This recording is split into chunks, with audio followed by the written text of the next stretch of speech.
Salut les plantes addicts et bienvenue sur cette nouvelle vidéo. Aujourd'hui, on va parler Ginura, c'est-à-dire de cette beauté. Et on va en parler en la rempotant. Parce que ça fait une bonne année, je dirais, que je l'ai achetée et je ne l'ai jamais rempotée. Je pense qu'elle en a besoin. Donc je vais préparer ce qu'il faut et c'est parti. Donc j'ai tout préparé.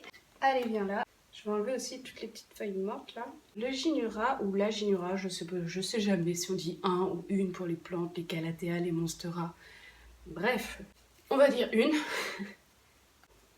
Donc la Ginura Orientiaca, elle est originaire de l'Asie du Sud-Est, principalement de l'île de Java. C'est une plante toute poilue. En fait, elle est verte et ses poils sont violets. Je ne sais pas si vraiment la vidéo lui rend justice, mais c'est une plante toute douce et très jolie. Quand elle a une très bonne luminosité, alors bien sûr pas de soleil direct, mais quand elle a une bonne luminosité, elle est vraiment splendide.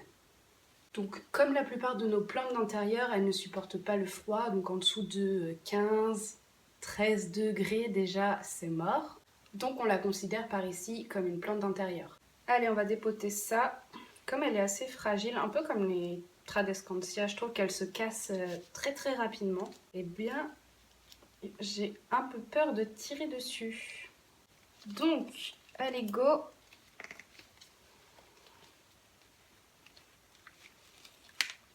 Hop là. Bon, ça va, elle avait encore un peu de place. Mais je voulais changer son substrat parce que là, c'est que de la tourbe. Et cette plante-là déteste le surarrosage. Donc, j'ai fait extrêmement attention en l'arrosant depuis qu'elle est à la maison. Mais ça lui fera pas de mal de changer de substrat.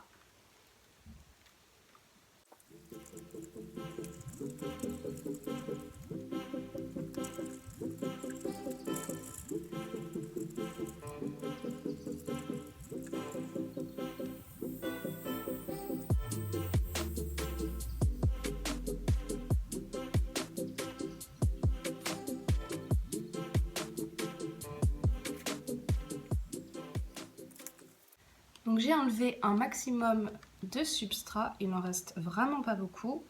C'est parfait, on va lui préparer maintenant son mélange. Et pour ce faire, ça sera pas du tout compliqué, je vais juste prendre du terreau et de la perlite.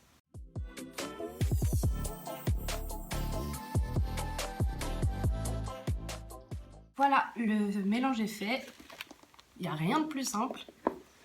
Et ensuite, on va choisir un pot, je sais pas trop la taille, donc j'ai tout pris. Donc cela, c'est mort. Ça, c'est la même taille que les autres, donc on va dire que c'est mort. Mais en même temps, ceux-là me paraissent beaucoup trop gros. J'en ai pas un vraiment intermédiaire. Nope. Je pense que je vais choisir celui-ci. Donc on avait dit qu'on parlait de la plante et finalement je ne l'ai pas trop fait. Donc c'est une plante que j'ai achetée, je crois que c'était une vente de plantes, le goût des plantes. Je l'avais payé 5 €. Et c'est une plante qu'on voit pas souvent, je trouve, en jardinerie ou même sur les réseaux sociaux et tout. Je trouve ça dommage parce que c'est une très jolie plante, hyper gratifiante parce qu'elle pousse vraiment vite. Et en plus, je la trouve plutôt facile parce qu'elle communique avec nous. Elle nous dit quand est-ce qu'elle a soif. Quand elle a soif, elle devient un peu molle, elle s'affaisse un petit peu comme ça. Donc, c'est vraiment une plante que j'aime beaucoup. Par contre, son petit souci, c'est qu'en grandissant, elle s'étiole facilement, même si elle a de la lumière et tout. Donc, vaut mieux la pincer, un peu comme l'irésine ou plein d'autres plantes d'ailleurs.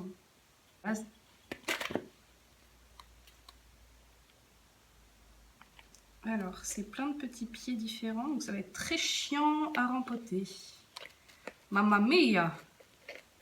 Ah, c'est le beans!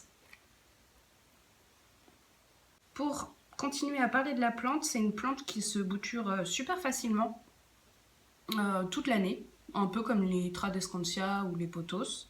Ça se bouture en eau, comme ça peut se bouturer directement aussi en terre. Au niveau des nuisibles, alors moi j'en avais déjà eu une bébé que j'avais trouvée à Truffaut. Et elle s'était retrouvée infestée de pucerons. Pourtant, elle était restée à l'intérieur et tout, mais comme elle était à côté de la porte du jardin, peut-être que... voilà. Et elle est aussi sensible aux cochenilles. Mais la taille des racines, c'est ouf.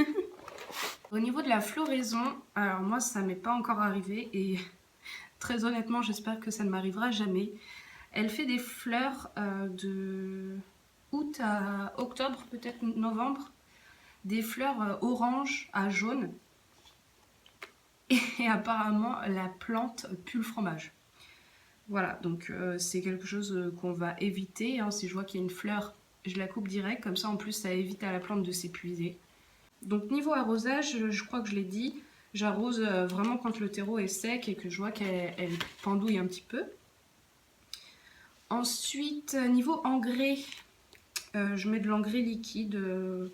Bah là j'ai recommencé, donc je fais ça toutes les 2 semaines, voire 3, parce que j'oublie beaucoup. Ah et aussi, alors j'ai lu plusieurs choses à ce propos, mais je sais pas trop. Apparemment il faut pas mouiller le feuillage parce que bah, comme il est un peu poilu, enfin très poilu même, vaut mieux éviter de mouiller les feuilles. Mais après, on m'avait dit que... Enfin, il y avait une personne qui m'avait dit qu'elle l'arrosait, carrément, elle la mettait sous le jet d'eau, et il n'y avait aucun souci.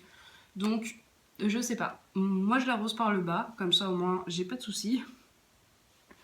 Et je pense que je vais continuer comme ça, je vais pas risquer de faire pourrir des feuilles. Je crois que j'ai abordé tous les points que je voulais aborder. Après, si vous avez des questions, n'hésitez pas à m'en poser en commentaire. Il n'y a pas de souci. Je vais aller chercher une cuillère parce que là, ça va pas être pratique du tout. J'ai peur que le pot il soit beaucoup trop grand. Il n'y a plus qu'à recommencer.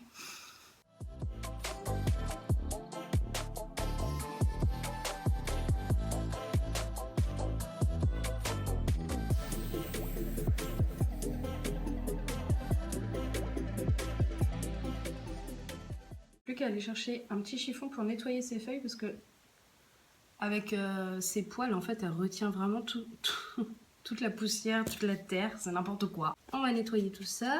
Hop, maintenant ce que je vais faire c'est que je vais pincer ces 2 tiges là qui sont un peu plus longues et je vais les repiquer directement au milieu parce que là j'ai un trou et ça ne me plaît pas.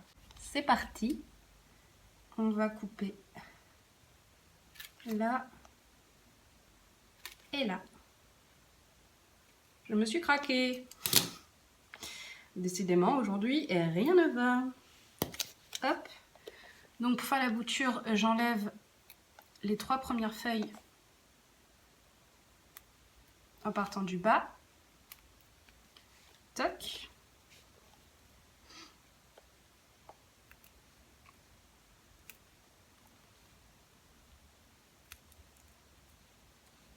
Et je viens les repiquer dans le pot.